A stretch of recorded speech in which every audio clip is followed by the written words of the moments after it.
Welcome, everyone, to week 11 of the Master Plan series. Today, we are going to focus on intellectual property enhancement. IP is often overlooked, but it's an incredibly valuable asset for your business. And if you can strengthen your IP, it can really significantly increase your business valuation as and when you want to sell your business. It makes it also much, much more attractive to buyers. So it's likely that it'll push the price of your business up because more people will be interested. So this session is due to cover the key strategies that you need for protecting, leveraging, and maximizing the value of your intellectual assets. So let's move to the first of the 5 slides on this. So you need to protect and formalize IP. And a lot of people get a bit scared of this and think it's going to be really time consuming or quite expensive, but it's not. It's a really crucial step though. So for the first thing you need to do is to identify all potential intellectual property within your business. So try and start with mapping out those. That might include things like your brand name or logo, if it's well known, product designs, software, customer databases, proprietary methods, and even things like creative content if you do blogs or marketing. So I work with a UK craft business, Eco Wraps, and after quite a lot of time and thinking, they managed to identify something that was unique, which was their biodegradable packaging design. So they realized that this helped them to secure their niche in the market that they were in. So that was identifying. Next, you need to determine what the most appropriate form of protection of each of those assets is. So you might be a trademark, as simple as a trademark, and that's really cheap and easy to do in the UK. Or it might be as extensive as doing a patent, which takes more time and effort. In the case of Eco Wraps, they secured a design patent for their unique packaging to prevent competitors from copying it, but they also trademarked the name as well.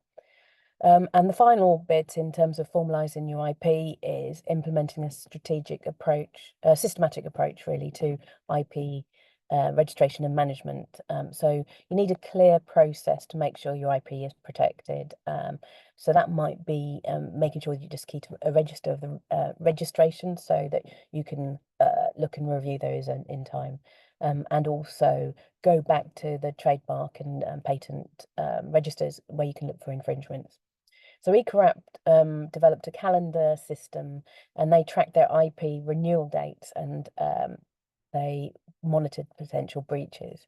So if you follow these 3 steps, it's a really good way to make sure that your intellectual property isn't just protected, but also actively contributing the value and growth of your business. That's point 1. And moving on to the next one, this is about developing proprietary technologies or methodologies. It's a really good way, if you don't have that much IP, to spend time thinking about what you can create that would be some intellectual property to increase your business. And that's something that will make your business stand out as well. So the 3 steps you need to do, first one is investing in a bit of R&D.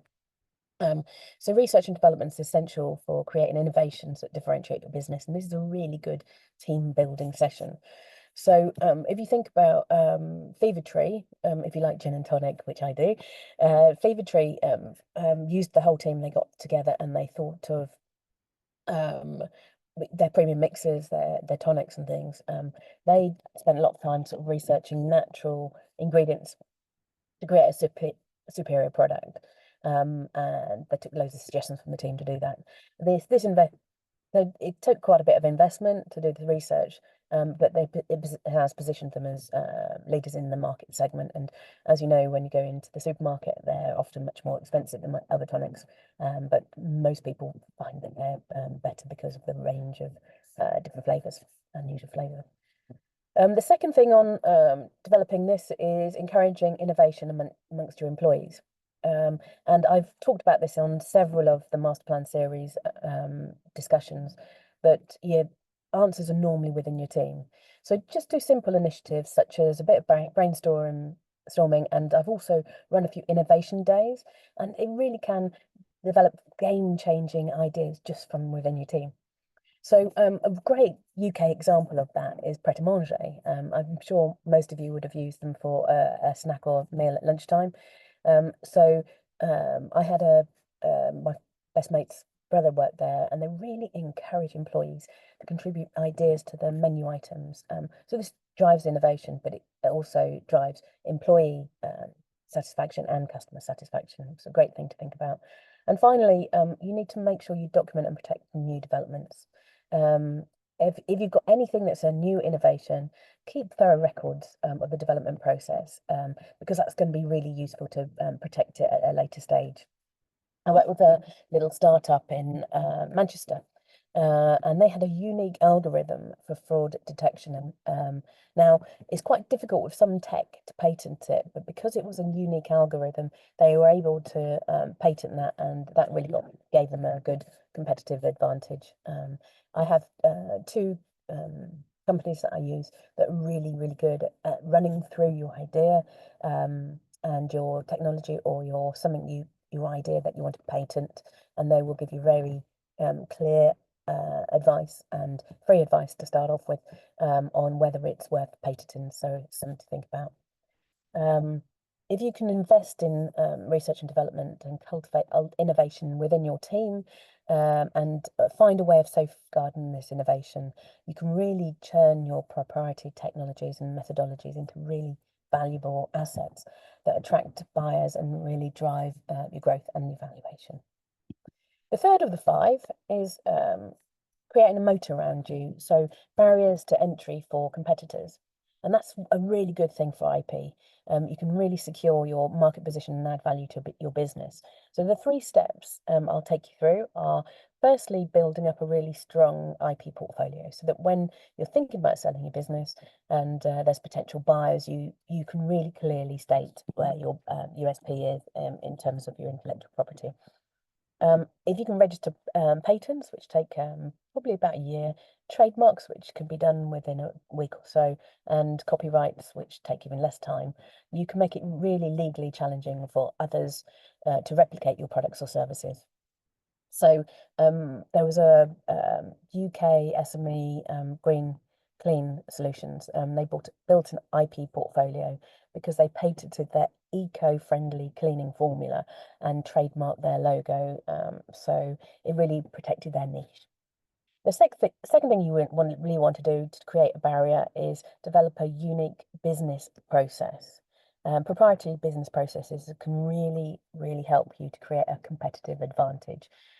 For example, there was a boutique UK coffee chain. Obviously, there's plenty of coffee chains in the UK, but this one developed a unique customer loyalty system based on advanced AI that predicted customers' preferences. This process became a key differentiator and making it harder for their competitors to imitate their model when they protected it.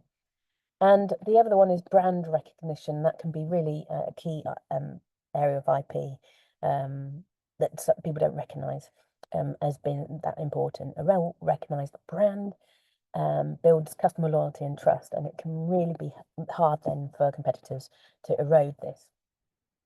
One of my favorite examples of this is Hotel Chocolat, which hopefully all of you have had the chance to try. So they established a premium brand through high quality products, really nice chocolates.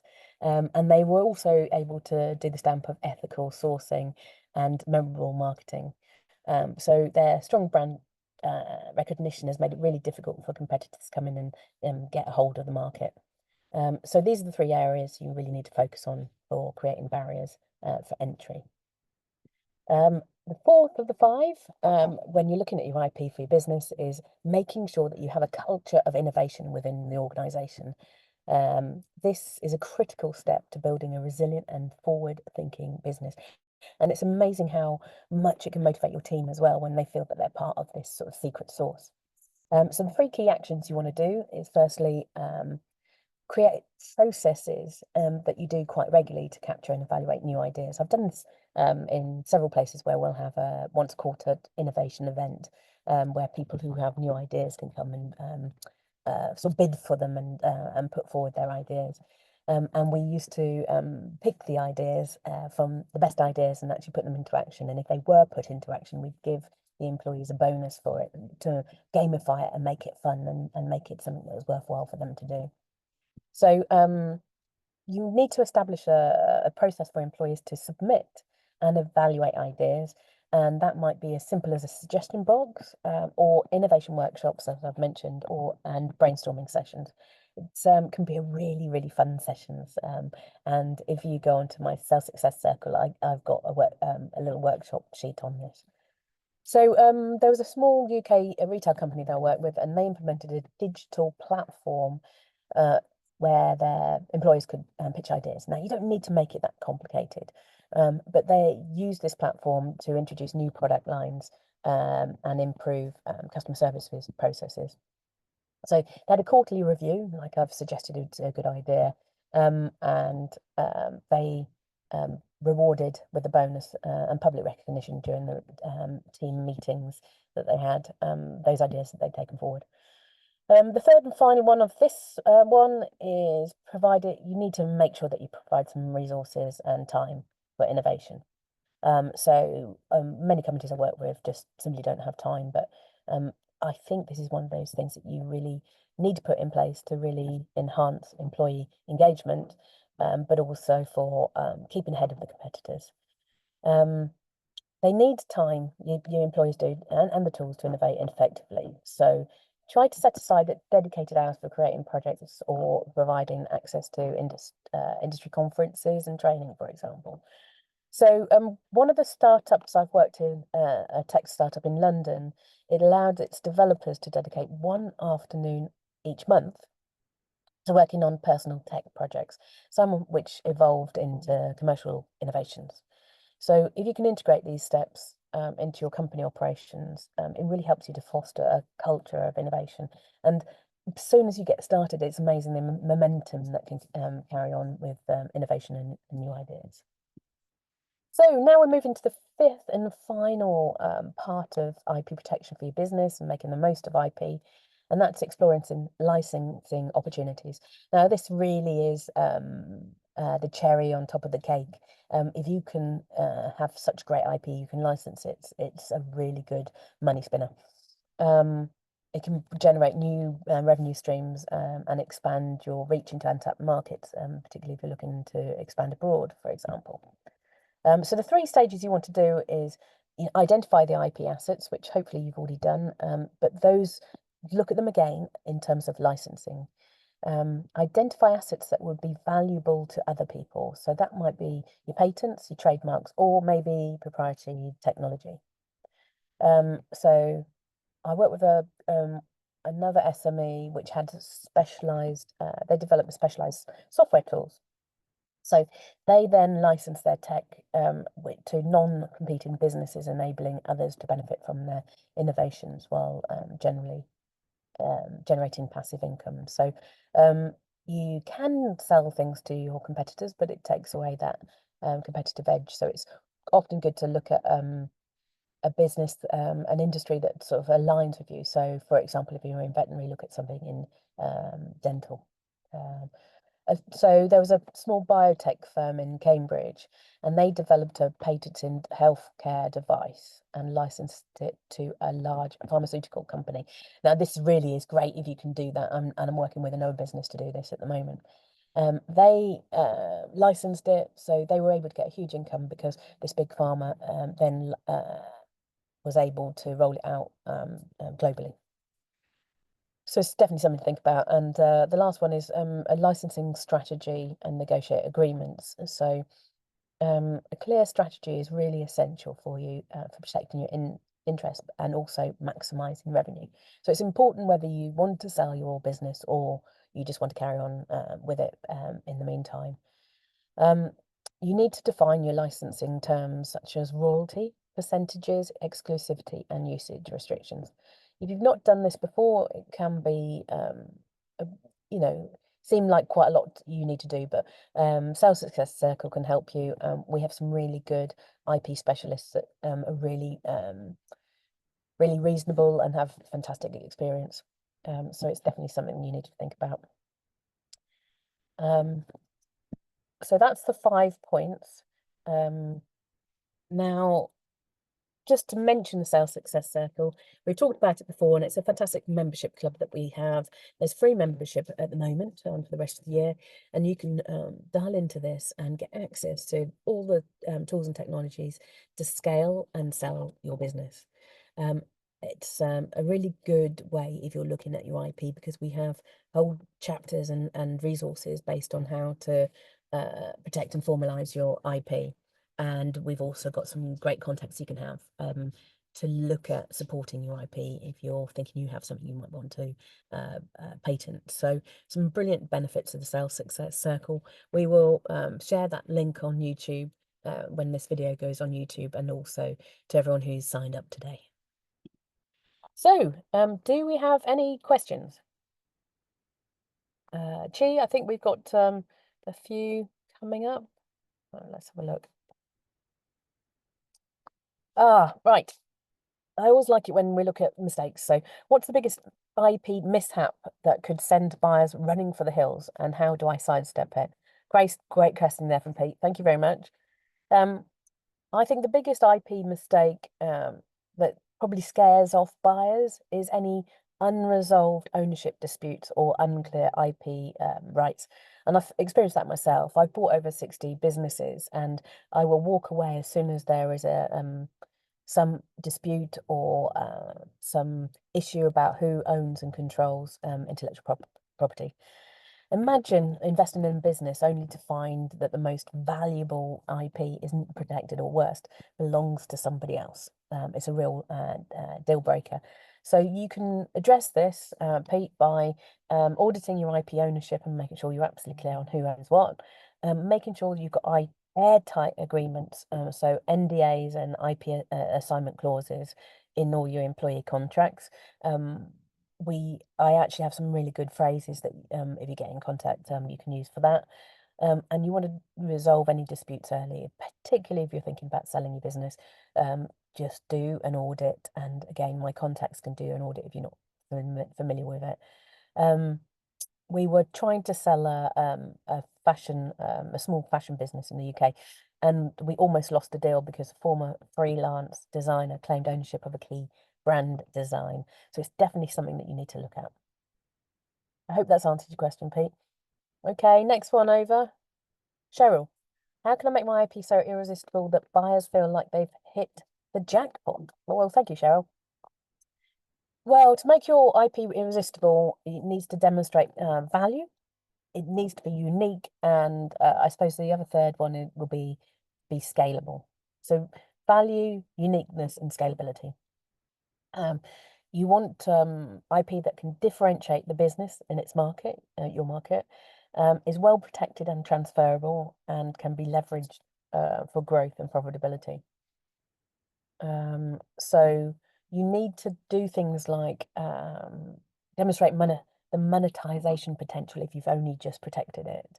If you've started to generate revenue through licensing agreements or royalties or other IP streams, do present those as proof of profitability. And so it shows that any buyer will have an immediate return on investment. And just another thing, going back to the fourth point, was creating barriers to entry. So all the buyers I know love IP that makes it hard for competitors to enter the market. Patents, copyrights, and proprietary processes are examples of that. So really think about how you protect it, and I think that's the key thing to look at. And you need to make it future-proof as well. Would be my last point. So make sure that your IP can scale with your business. So if you've got software, for example, I worked with a health tech company, and they had some great software, but it wouldn't scale. So you need to show how it can be adapted for new markets and customers.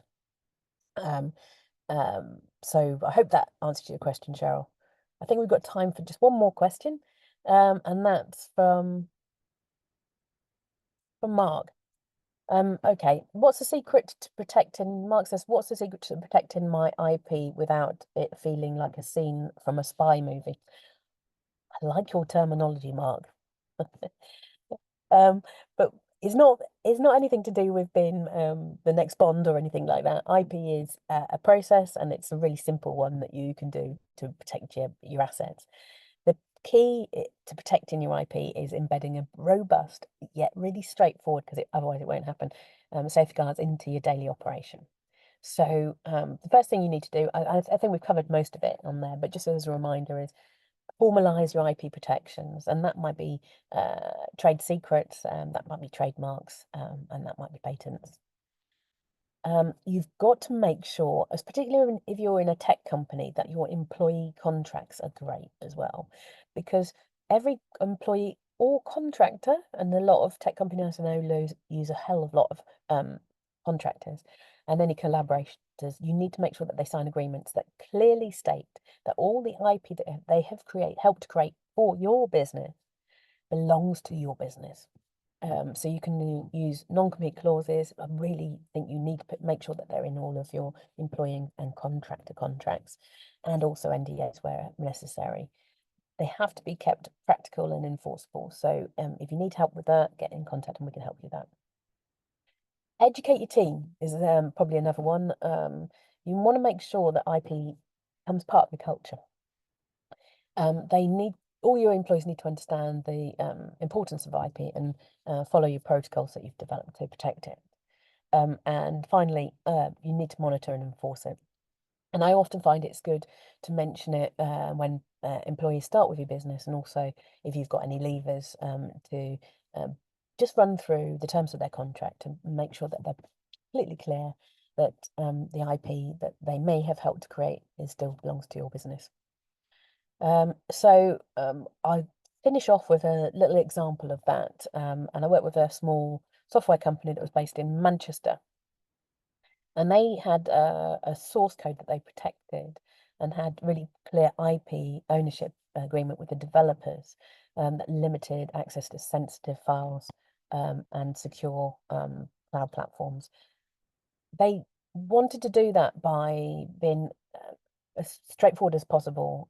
So they ensured unnecessary complexity, but they kept the complete protection by stating it in the contracts, and also limiting who could access particular parts of that code. So the important lesson from there is you want to keep your IP management proactive and transparent, so you can focus on the growth rather than being bogged down in over-the-top security tactics. Just make sure it's in the contract. Make sure that your IP becomes part of your culture and innovation, and make sure your starters and leavers understand that. And if you have to put a moat around and not share all of your code with everyone, you know your software better than I do. So, Mark, I'd suggest you have a look at that. So thank you very much, everyone, for your time today. I hope you found that really useful. IP is a really interesting one, and I've got a great friend, Ben, and another friend, Andy, and they are there and ready and willing to do free audits of your business if you are looking for IP protection and you're not unclear about any of it. So good luck with that, and fantastic to see you all today. Have a great weekend, and I'll see you next week, where we will be talking about strengthening your customer base. Thanks a lot. Bye.